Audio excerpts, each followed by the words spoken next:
BBC,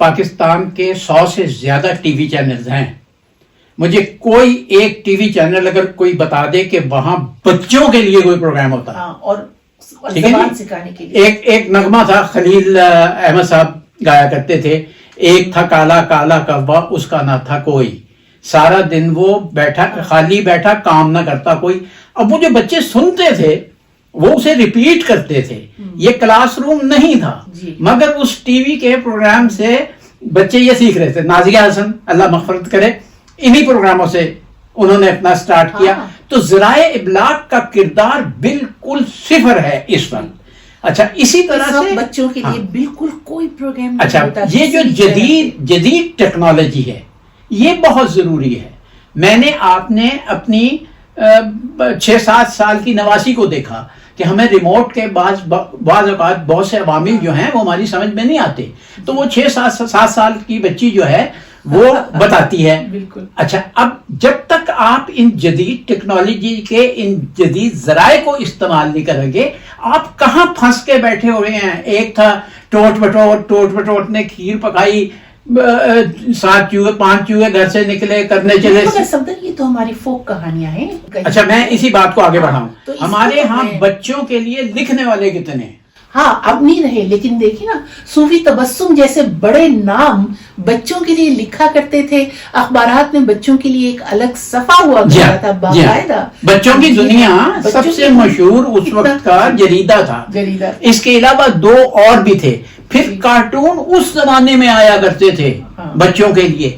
ہم نے ان چیزوں کی طرف کوئی توجہ نہیں دی ہے. میں صرف اس وجہ سے یہ جو بار بار آپ کو کہتا ہوں کہ میں اور آپ نہیں کر سکتے یہ کام. ہم بتا سکتے ہیں لوگوں کو، ہم بچوں کو سارے مغرب کے بچوں کو اپنے گھر میں بلا کے نہیں بٹھا سکتے. بار کہتا ہوں کہ یہ کام ماں باپ نے کرنا ہے، یہ کام گھر نے کرنا ہے. ہم حاضر ہیں. جی اچھا دوستو، ایک بات جو بہت کہی جاتی ہے جب کہا جائے بچوں سے یا کسی سے کہ اردو سکھوائیے اپنے بچوں کو، تو لوگوں کا کہتا ہے جی کون سی مارکیٹ ہے، کیا کریں گے اردو سیکھ کے، کیا کریں گے، کوئی مارکیٹ ہی نہیں ہے اردو کی. تو اس کا کوئی جواب، کوئی مدلل جواب صدر دیجئے کہ یہ کیا ہے کہ کوئی مارکیٹ نہیں ہے تو بس پھر صرف آپ ساری دنیا صرف انگریزی بولنے لگے، سب کی زبانیں آہستہ آہستہ دفن ہو جائیں اور ایک ہی زبان رہ جائے دنیا میں. کیا آپ لوگ یہ چاہتے ہیں؟ جی نہیں. بچے کم سے کم 5 زبانیں بآسانی سیکھ سکتے ہیں اور بول سکتے ہیں. 5 سال تو اردو کیوں نہیں؟ جی 5 سال سے لے کر 10-11 سال تک اردو کیوں نہیں؟ ٹھیک ہے اردو سے آپ کو اتنی محبت نہیں، آپ کی اپنی کوئی مادری زبان تو ہوگی نا، پشتو، بلوچی، سندھی. آپ اپنے بچوں کو اپنی مادری زبان بھی نہیں سکھائیں گے، بس وہ صرف انگلش کے ہو کے رہ جائیں گے. دیکھیے انگلش سے یا باقی زبانوں سے میں ایک ذہنی تکنیکی بات آپ کو بتاتا ہوں زبان کے معاملے میں، کیونکہ لسانیات میرا سبجیکٹ بھی رہا ہے. ہر وہ زبان جو آپ جتنی بولیں گے، اس کا نہ لکھنے سے تعلق ہے نہ سمجھنے سے تعلق ہے، جتنی کوئی بھی زبان آپ بولتے رہیں گے اتنی زیادہ وہ آپ کو آتی رہے گی. یہ نطق جس کو ہم کہتے ہیں، یہ پروردگار عالم نے ایک ایسی چیز، بچے کا ذہن چونکہ ایک سلیٹ کی مانند ہوتا ہے، تو اوائل عمری میں اس پہ چونکہ بہت سی چیزیں ثبت نہیں ہوئی ہوتی، اس لیے بچہ 7 سال سے لے کے 5 سے 7 سال کا عرصہ بھی اور 7 سے 11 سال کے عرصے میں جو آپ نے کہا 5 زبانیں سے، یہ جن ملکوں میں بار بار ذکر کرتا ہوں ہم یہاں رہتے ہیں، یہاں انگلش کے علاوہ 2 سے 3 زبانیں نصاب کے طور پر پڑھنا سیکھنا ضروری ہے. یورپی زبان. ہاں لہذا لوگ فرینچ پڑھتے ہیں، جرمن پڑھتے ہیں، اسپینش پڑھتے ہیں. تو میں ایمانداری سے آپ کو کہہ رہا ہوں اور اپنے تجربے کی بنیاد پر کہہ رہا ہوں کہ جو بچے اسپینش پڑھ سکتے ہیں، جرمن پڑھ سکتے ہیں، فرینچ پڑھ سکتے ہیں، وہ اردو بھی پڑھ سکتے ہیں. اس میں کوئی ایسی بات نہیں ہے. ہمارے لوگ جو ان کاموں میں آئے انہوں نے بھی اس کی سائنٹیفک توجہ کی طرف توجہ نہیں کی. یہ جو میں بار بار کہہ رہا ہوں نا کہ آج کے جو جدید الیکٹرانک ذرائع ہیں ان کو استعمال میں لائیے. یوٹیوب پہ ان کے لیے پروگرام کیجئے. قاعدہ لکھنا ٹھیک ہے، ایک بے قاعدہ سی بات ہے، اب قاعدہ نہیں کوئی بھی پڑھتا، اور ویسے بھی قاعدے میں ہم الف عام بے بلی سے بہت آگے نہیں گئے ہوئے. لیکن ضروری یہ چیز ہے کہ آڈیو ویژول سے کام لیجیے. جو بچہ اس ایج میں موبائل استعمال کرتا ہے اس کو موبائل پہ یہ اس چیز پہ راغب کیجئے. تو اس طرح سے کام نہیں ہوا. تو میں یہ ذاتی طور پر سمجھتا ہوں کہ وہ لوگ جو, مجھے تو ایسا کوئی آدمی نظر نہیں, آپ نے عقیل صاحب کا ذکر کیا, یہ ایسی ایک ہی مثال ہے, کوئی دوسری مثال ہمارے سامنے نہیں آتی.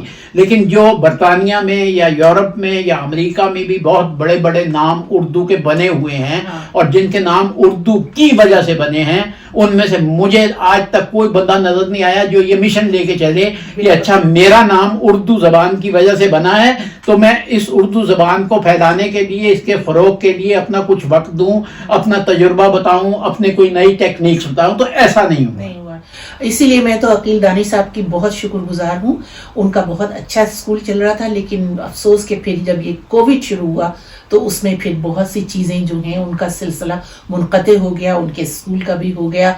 لیکن بہرحال میرے بچوں کے وہی استاد ہیں, تو میں تو بہت ان کی شکر گزار ہوں. اور اسی طرح سے میرا خیال ہے اور بھی لوگوں کو, خود صفدر آپ بھی اس میں شامل ہیں. آپ کیسے اپنی ذمہ داری صرف دوسرے, ذمہ داری کی بات نہیں ہے. میں کوئی ایسا کام زندگی میں نے شروع ہی نہیں کیا جسے بند کرنا پڑے. میں وہ کام شروع کرتا ہوں جسے میں پایا تکمیل تک پہنچاؤں. لیکن جو میں بار پہلے فقرے سے لے کے اب تک اتنی دیر میں بات کر چکا ہوں اور اسے پہ سٹریس کر رہا ہوں کہ میں اور آپ مل کر ایسے پروگراموں کے ذریعے دوستوں کو راغب تو کر سکتے ہیں. ہم بچوں کو اردو نہ پڑھا سکتے ہیں نہ سکھا سکتے ہیں. پھر اپنی اسی سوئی پہ اٹکا ہوا ہوں کہ یہ کام بچوں کے والدین کو کرنے کا ہے, ان کو ایک ماحول. آج سے یہ کام شروع کرنا ہے کہ ان کے گھر میں جو چھوٹے بچے ہیں, جو درخت اب پروان چڑھ چکے ہوئے ہیں یا بوڑھے ہو گئے ہیں, ان کی لکڑی جلانے کے کام آتی ہے, اس سے زیادہ اور کچھ نہیں ہوتا. مگر جو کونپلیں پھوٹی ہیں, جو چھوٹے چھوٹے پودے ہیں جنہیں ابھی شجر سایہ دار بننا ہے, ان کی طرف تو توجہ دے سکتے ہیں نا آپ. تو آپ ان بچوں کے ساتھ آج سے اردو بولنا شروع کر دیں. یہ یاد رکھیے کہ آج وہ آپ کے ساتھ اردو نہیں بولیں گے, کل آپ پھر ان کے ساتھ بولیں گے, پھر بھی وہ تھوڑے سے پریشان ہوں گے. آپ کو مستقل مزاجی سے کام لینا ہوگا. اگر آپ مستقل مزاجی سے کچن چلا سکتے ہیں, دن میں 3 بار کا کھانا بنا سکتے ہیں اور 5 بار اسے کھا سکتے ہیں, تو آپ اس ذہنی اور دماغی اور قلبی سکون کے لیے کہ آپ کی زبان زندہ ہے, کوئی اور آپ کی زبان کو زندہ نہیں رکھے گا. یاد رکھیے, اپنی زبان کو آپ زندہ رکھیں گے. اور میں بات پھر اسی پہ ختم کروں کہ زبان کا فروغ, زبان کو آگے بڑھانا نصاب نہیں ہے, نسبت ہے. اور نسبت کون ہے؟ میں, آپ اور ہم جیسے والدین. بس اسی بات پہ دوستوں میں یہ ختم کرتی ہوں. پروگرام شروع کروں گی انشاءاللہ. اور یہ کہ اب اس پہ پروگرام کی طرف لانا یہ والدین کا کام ہے, جیسے صفدر ابھی کہہ رہے ہیں, کیونکہ بچے تو ظاہر ہے یوٹیوب نہیں کھول سکتے, تو یہ والدین کا کام ہے کہ میرے پروگرام کو بچوں کو دکھائیں. اور کیونکہ یوٹیوب پہ پڑا ہوگا ہر وقت, تو بچے کسی بھی وقت چاہیں اسے دیکھ سکتے ہیں. اس کے لیے کوئی ٹائم کی پابندی, جتنی اس پہ لائکس ہوں گی یا ہٹس ہوں گی, اس سے مجھے اندازہ ہوگا کہ اتنے بچوں نے یہ دیکھا ہے. اور پھر میں بچوں سے انشاءاللہ گفتگو بھی کیا کروں گی. اور بس اپنی رائے ضرور دیجیے گا کہ یہ جو میرا انشاءاللہ ارادہ ہے اور جو میں کوشش کرنا چاہ رہی ہوں, اور دعا بھی کیجیے گا کہ میں اس میں کامیاب رہوں. صفدر خدا حافظ کر لیں. بہت شکریہ. بہت بہت شکریہ. خدا حافظ. اپنی رائے ضرور دیجیے گا.